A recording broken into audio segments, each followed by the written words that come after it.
السلام علیکم ورحمۃ اللہ وبرکاتہ نحمدہ ونصلی علی رسولہ الکریم اما بعد فاعوذ باللہ من الشیطان الرجیم بسم اللہ الرحمن الرحیم۔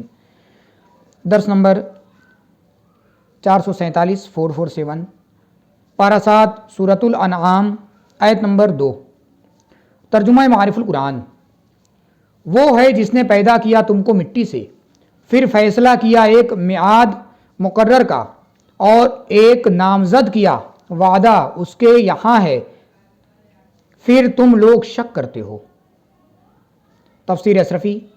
وہ ہے جس نے پیدا کیا تم کو ابتداءً مٹی سے، اس لیے کہ اس سے حضرت آدم علیہ السلام کی پیدائش ہوئی اور وہ تمام انسانوں میں اصل ہیں۔ الغرض انسان کا ابتدائی مادہ مٹی ہے۔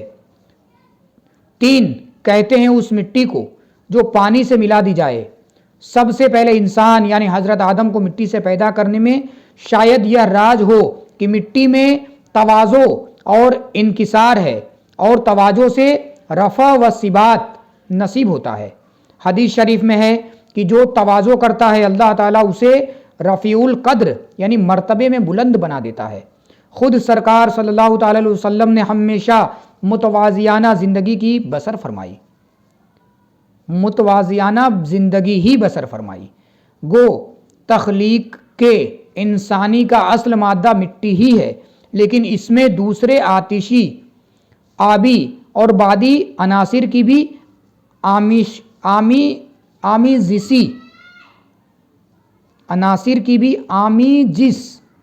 کر دی گئی ہے، تو جس میں جس مادہ کا غلبہ ہوتا ہے اس سے اسی کی مناسبت والے اعمال و احوال کا ظہور ہوتا ہے۔ مگر چونکہ اصل الاصول مٹی ہی ہے جس کی سرشت خاکساری ہے، اس خاکساری ہی میں انسان کے لیے سب سے زیادہ اچھائی ہے۔ المختصر، اللہ تعالیٰ نے تم کو پیدا کیا، پھر فیصلہ کیا ایک میعاد مقرر کا جو ہر ایک کے لیے خصوصیت رکھتا ہے، یعنی اس کی وہ حد معین جو دنیا میں اس کے لیے مقرر ہے۔ جب وہ ختم ہوگی تو اس کے لیے موت آ جائے گی، اور نامزد کیا وعدہ اس کے یہاں ہے، یعنی وہ حد معین جو قیامت میں اٹھنے سے پہلے ہر ایک کو دی گئی ہے، وہ اللہ تعالیٰ کے علم میں معین و ثابت شدہ ہے۔ نہ اس میں تغیر ہے اور نہ ہی اس کے تعین سے کوئی واقف ہے، نہ اجمالاً و تفصیلاً۔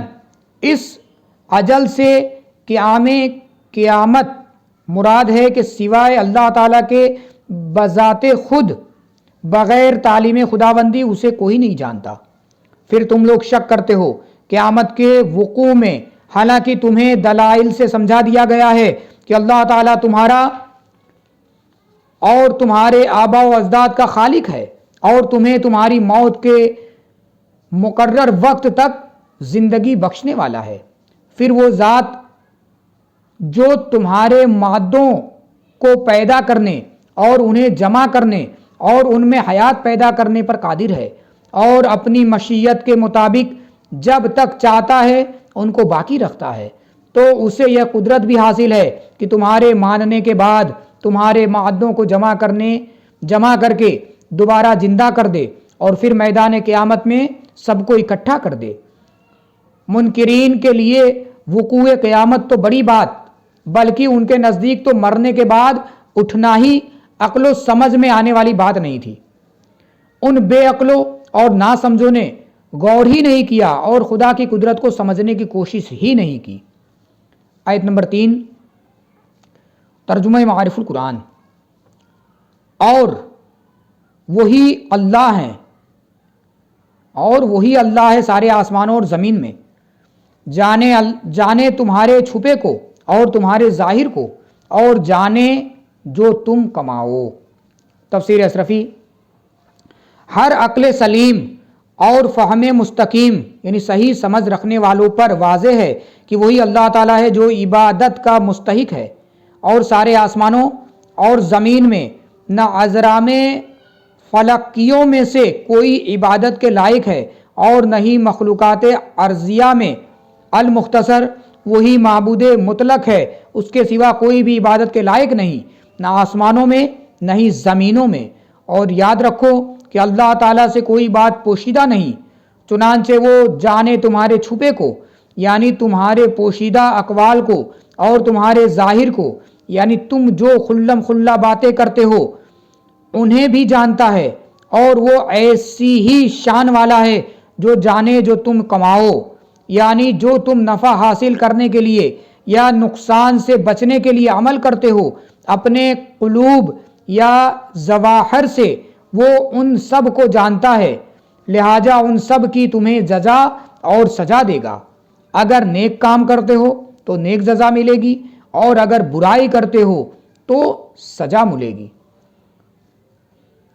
آیت نمبر 4 ترجمہ معارف القرآن۔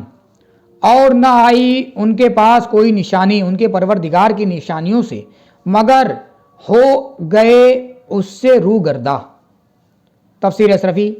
اور یہ کفار مکہ ان کا حال تو یہ ہے کہ نہ آئی ان کے پاس کوئی نشانی ان کے پروردگار کی نشانیوں میں سے جو اللہ تعالیٰ کی وحدانیت پر دلالت کرتی ہے، خواہ وہ آیت قرآنیہ سے ہو یا آیات تقوینیہ سے، یعنی اللہ تعالیٰ کی عظیم منصوعات جس میں معجزات بھی شامل ہے، مثلا چاند کے ٹکڑے ہو جانا، درخت کا جڑ سے اکھڑ آنا وغیرہ، مگر ہو گئے اس سے روگرداں، یعنی اگر اہل مکہ کے سامنے آیت قرآنیہ میں سے کسی آیت کا نزول ہوتا یا معجزات نبوی میں سے کسی معجزے کا ظہور ہوتا تو وہ لوگ فوراً اس کی تکذیب و استہزاء پر اتر آتے اور اس پر ایمان نہ لا کر اپنے کو اس سے حاصل ہونے والی ہدایت سے کنارہ کش کر لیتے اور نظر صحیح سے کام نہ لیتے۔ اگر وہ نظر صحیح سے دیکھتے تو ان کو یقین ہو جاتا کہ یہ سب کچھ اللہ تعالیٰ ہی کی طرف سے ہے، پھر وہ ایمان کی دولت سے نوازے جاتے۔ حق کے انکار میں یہ جلد بازی سے کام لیتے تھے۔ دوران درس پڑھنے میں کسی طرح کی کوئی لغزش، کوئی خطا، کوئی غلطی ہوئی ہو تو میں اللہ رب العزت کی بارگاہ میں توبہ کرتا ہوں، معافی مانگتا ہوں، اللہ رب العزت قبول فرمائے۔ صلو علی الحبیب صلی اللہ تعالی علی محمد صلی اللہ علیہ وسلم۔